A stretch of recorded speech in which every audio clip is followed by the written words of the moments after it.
உங்க குழந்தைய எங்க ஸ்கூல்ல சேர்த்துக்க முடியாது, நீங்க வீட்டுக்கு கூட்டிட்டு போங்க அப்படின்னு சொல்லிட்டாங்க. ஏன் என்னாச்சு, ஏன் இப்படி சொல்றாங்க அப்படின்னு சொல்லி எனக்கு அப்போ தெரியல.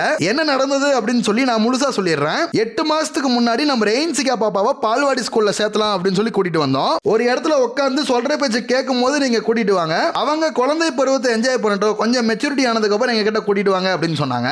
ஓகே, இப்போ நம்ம ரெயின்சிகா பாப்பா சொல்ற பேச்சு கேட்கறாங்க, நாங்க அட்மிஷன் போட்டுக்கிறோம், பால்வாடி ஸ்கூல்ல சேர்த்துக்கோங்க அப்படின்னு சொல்லி அங்க இருந்த மிஸ் கிட்ட கேட்டிருந்தோம். ஓகே, நாளையில இருந்து 10 மணிக்கு வந்துட்டு 3 மணிக்கு கூட்டிட்டு போங்க அப்படின்னு சொன்னாங்க. குழந்தையோட ஆதார் கார்டும் உங்க ஆதார் கார்டும் கொண்டு வந்துருங்க, நாளைக்கு அட்மிஷன் போட்டுக்கலாம் அப்படின்னு சொன்னாங்க. நம்ம பாப்பாவுக்கு 3.5 வயசுல எல்கேஜி சேர்த்துக்கலாம். இந்த 1 இயர் கேப்ல நம்ம ரெயின்சிகா பாப்பா பக்கத்துல இருக்கிற ஸ்கூல்ல 4 விஷயம் கத்துக்கிட்டோம் அப்படின்னு சொல்லி நாங்க நாளையில இருந்து ஸ்கூல்ல சேர்த்து விட போறோம். இந்த பெரிய சைஸ் போட்டோ ஃப்ரேம் வெறும் 699 ரூபாய்க்கு கொடுத்துக்கிட்டு இருக்கோம். உங்க குழந்தைங்க போட்டோ இல்ல உங்க ஃபேமிலி போட்டோ இதே மாதிரி போட்டோ ஃப்ரேம் பண்ணணும் அப்படின்னா இந்த வாட்ஸ்அப் நம்பருக்கு மெசேஜ் பண்ணுங்க.